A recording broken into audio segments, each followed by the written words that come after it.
Alors, je suis Séverine Doué, donc diététicienne nutritionniste, donc profession de santé paramédicale.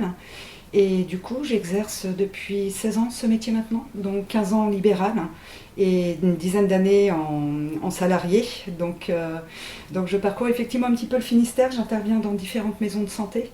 J'interviens en libéral également sur Crozon et je travaille également dans les addictions sur Quimper. Qui me fait voir effectivement des différences de comportement, que ce soit d'habitude alimentaire également, en fonction des lieux où on peut être. Alors, est-ce que vous pouvez nous expliquer votre choix de métier? Qu'est-ce qui vous a emmené vers la nutrition? Donc effectivement, c'est la nutrition. La nutrition, cette question est très particulière pour moi, parce que c'est un petit peu ce qui m'a construit. C'est vrai que je dirais ce qui m'a apporté l'envie de faire ce métier, c'est la stigmatisation, la différence et l'injustice face à l'alimentation également, pour beaucoup. Donc enfant, adolescente, j'ai été en surpoids, en obésité, et même au-delà, les effets yo-yo qu'on peut connaître. Et effectivement, cette injustice par rapport à cette grossophobie qu'on entend beaucoup parler, notamment actuellement dans les médias, un peu partout. Et effectivement, c'est l'alimentation. Ça a été un petit peu mon éducation à moi. Je me suis éduquée toute seule face à l'alimentaire.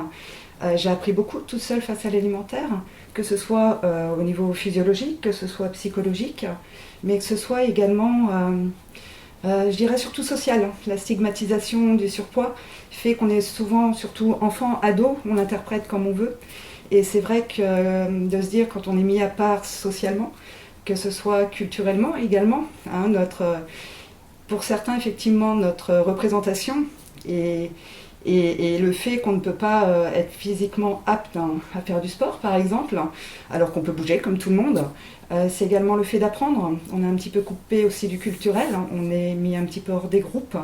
Et c'est toute cette injustice-là, effectivement, qui m'ont fait que très jeune, j'ai appris l'alimentaire. Et j'ai le souvenir de connaître toutes les vitamines à 12 ans, 13 ans, 14 ans. Et ensuite, c'est effectivement le fait, je suis de l'époque un petit peu des campagnes contre la dénutrition, effectivement, dans les pays en voie de développement, les campagnes du riz qu'on a porté sur place. Et donc cette injustice, effectivement, m'a fait aller vers les sciences humaines, m'a fait aller vers les sciences, d'où effectivement mon passage pendant 4 ans de maîtrise de biologie cellulaire et de physiologie, pour combattre un petit peu la malnutrition, qui comprend la surnutrition, mais également la dénutrition. Donc ce qui est important aujourd'hui de travailler dessus, en tout cas, c'est vrai que si on s'alimente mal, on perd un petit peu notre potentiel santé aussi après, que ce soit les carences, les excès. Voilà, j'avais envie de comprendre vraiment la globalité de cette alimentation et on va dire que je suis tombée dedans toute petite. Ça a été un petit peu l'aliment, quelque chose d'important pour moi, enfant, adolescente, encore aujourd'hui, mais c'est ce qui m'a construit en tout cas et ce qui m'a fait devenir ce que je suis aujourd'hui, que ce soit ma personnalité aussi, ma façon de voir et justement de m'éviter effectivement des préjugés, des représentations face à l'alimentation qui sont souvent infondées. Donc la méconnaissance de l'aliment, la méconnaissance de son rôle également est important et voilà le pourquoi je suis devenue diététicienne à un moment donné. Donc l'éducation autour de l'alimentaire qui est très très vaste en fait et qui nous construit, que ce soit physiologiquement, socialement et psychologiquement aussi, quoi.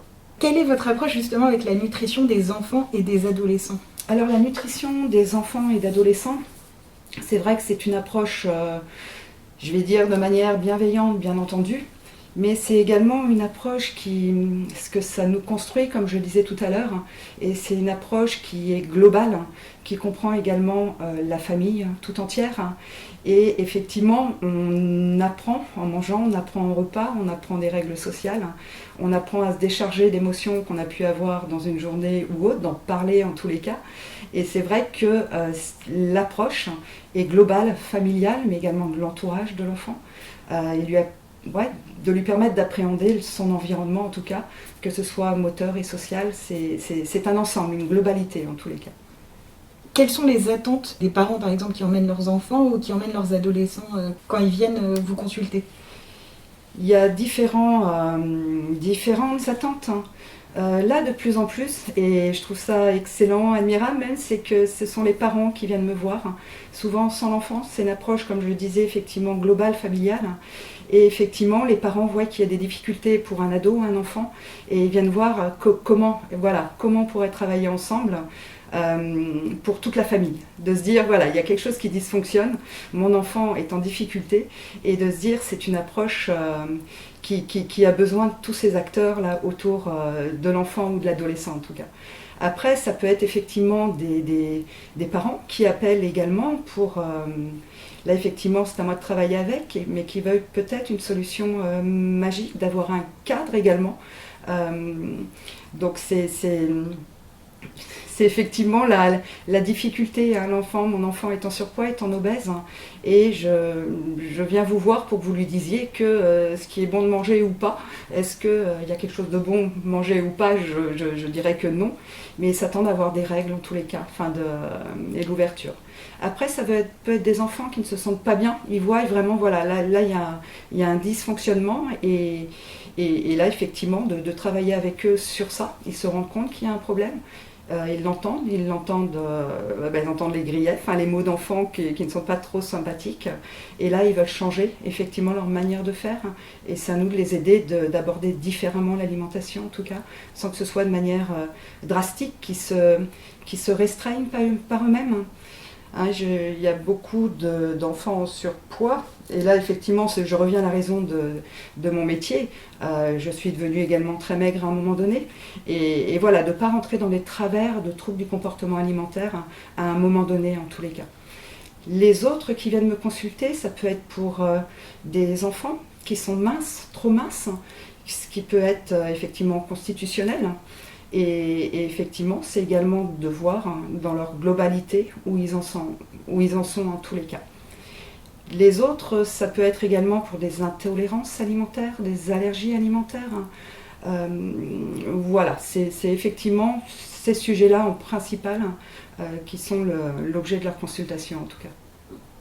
Et est-ce que vous pouvez me dire la proportion de consultations à peu près pour des enfants ou des adolescents? Est-ce que ça représente une grosse partie de... Alors pour moi non, je ne suis pas spécialisée en pédiatrie. Donc vraiment quand je vois qu'il y a des choses où je ne veux pas effectivement faire d'erreur en tous les cas, j'oriente vers des diététiciens plus spécialisés en pédiatrie. J'oriente vers notamment, effectivement c'est pas arrivé quand je vois, vers une psychologue par exemple. Et ça, c'est surtout d'en discuter effectivement avec le médecin généraliste qui les suit, de voir comment on pourra orienter et suivre cela. Mais effectivement, j'en reçois, mais c'est pas la majorité de mes consultations en tout cas. Est-ce que vous auriez des idées simples d'activités à réaliser en classe autour de l'alimentation, par exemple, à destination des enseignants Oui, alors comme je le disais tout à l'heure, en tout cas évoqué, donc oui, je peux vous dire quelques idées simples au niveau de l'éducation, mais la première éducation, effectivement, va se trouver à table, au repas. Ça va se trouver quand on fait les courses, quand on est dans un marché, au niveau des odeurs, au niveau des couleurs, au niveau de tout ce qu'on peut ressentir quand on rentre sur un marché ou dans un commerce également. Et effectivement, l'éducation est quotidienne. L'alimentation, on l'a partout autour de nous, on en entend parler beaucoup dans les médias, et effectivement c'est de voir la compréhension de l'enfant aussi et ce qu'il en pense en tout cas. Ensuite effectivement l'important c'est de donner un cadre, des règles à l'enfant également, que ce soit au cours des repas, du rythme, qu'il comprenne également pour quelles raisons on donne un cadre. L'enfant ne sait pas ce qui est bon pour lui, au départ, qui va être bon pour sa santé. Donc effectivement, c'est déjà de montrer l'exemple, de manger tous ensemble, et puis surtout de ne pas manger différemment de son enfant, de manger avec lui. Montrer l'exemple un petit peu aussi du choix alimentaire. Je reçois des personnes qui vont donner quelque chose de très équilibré à son enfant, mais qui va manger différemment à côté, par exemple. Donc c'est l'une des premières, en tout cas, éducations à voir. Et après, à l'école, alors moi je travaille beaucoup sur les 5 sens, de ce qui va nous permettre d'appréhender un petit peu l'environnement. C'est nos outils pour, quand on se promène, quand on fait nos courses aussi, les odeurs, le toucher, etc. Donc je travaille beaucoup sur cela. Et effectivement, ça peut partir d'une odeur, donc par le biais effectivement d'odeurs synthétiques ou naturelles, que ce soit, là j'ai apporté il y a un chocolat qui est derrière. Ça peut être le lien de trouver l'odeur, l'aliment par exemple, tout simplement. Ça peut être simplement de voir, dans mon parcours dirigé vers les sciences, pour moi la passion ça a été d'explorer mon environnement au niveau nature, et donc les balades à l'extérieur en tous les cas. Et donc c'est de voir effectivement de ce que l'on voit, de ce qu'on perçoit, mais également d'aller dans l'infiniment petit en tous les cas. Un légume, effectivement, on le voit de l'extérieur, mais comment est-il quand on le tranche, quelle odeur il va avoir, quel toucher aussi il va ressentir. Et également, quand on l'a en bouche, on n'aura pas la même interprétation d'un aliment qu'on va avoir en bouche. Et c'est surtout ça, effectivement, qui peut être simple à travailler. Ça peut partir de coloriage aussi. On apprend les couleurs avec les aliments. On apprend aussi... ce que j'aime bien travailler aussi, c'est effectivement le cheminement de se dire, on l'a dans l'assiette, mais d'où il vient cet aliment par exemple, de voir que ce soit de la production dans la terre, il vient d'une région, il vient de la France, il vient de l'étranger, tout ça peut être intéressant. Et au niveau des adolescents, peut-être un petit peu plus loin, c'est de travailler sur l'étiquetage alimentaire, de savoir, voilà, de partir d'une recette, d'un aliment qu'on a devant nous, et de se sensibiliser à toutes ces informations qu'on a sur les étiquettes, qui nous perdent en fait, on ne sait pas trop à quoi ils correspondent bien souvent, et notamment des codes aussi qu'on peut nous donner maintenant. Et voilà, c'est vraiment de sensibiliser effectivement à ces 5 sens tout d'abord, et de voir effectivement le produit. C'est de travailler un petit peu les valeurs qu'on peut acquérir au cours de nos apprentissages. Et tout à l'heure je ne l'ai pas dit aussi, mais il y a beaucoup d'adolescents qui se dirigent vers, beaucoup, j'exagère, je n'ai pas les chiffres, mais qui viennent pour une alimentation végétarienne par exemple, et de se dire il y a des valeurs qui se mettent en place. Et là se passe également, comment expliquer ça, la valeur de se dire je me mets au repas, je mange extrêmement rapidement, donc je ne vais pas manger telle chose, je vais choisir d'autres produits qui correspondent à ma valeur, mais je vais les manger extrêmement rapidement. Je ne vais pas trop savoir d'où ils viennent. Et donc c'est de travailler vraiment tout ça. C'est vraiment une construction, et l'alimentation est immense, en tout cas pour explorer et nous apprendre beaucoup de choses. Vous travaillez avec des établissements scolaires ? Ça fait très longtemps. Je ne suis pas intervenue en établissement scolaire, encore moins depuis 1 an. Et du coup, effectivement, j'ai fait notamment la maternelle, j'ai fait la primaire également. J'ai fait le collège une fois.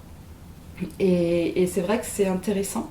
Et là, c'est de trouver des choses pratiques qui puissent palper, en fait, qui puissent faire leur propre expérience de ce qu'ils découvrent autour de l'alimentation. Éveiller la curiosité, l'imaginaire des enfants, des ados également, et que ça passe par effectivement nos sens, par le dessin, par la cuisine notamment, effectivement, par la découverte, pourquoi pas en classe de faire un petit déjeuner, qui peut être sucré, salé, qui peut être de différents pays aussi.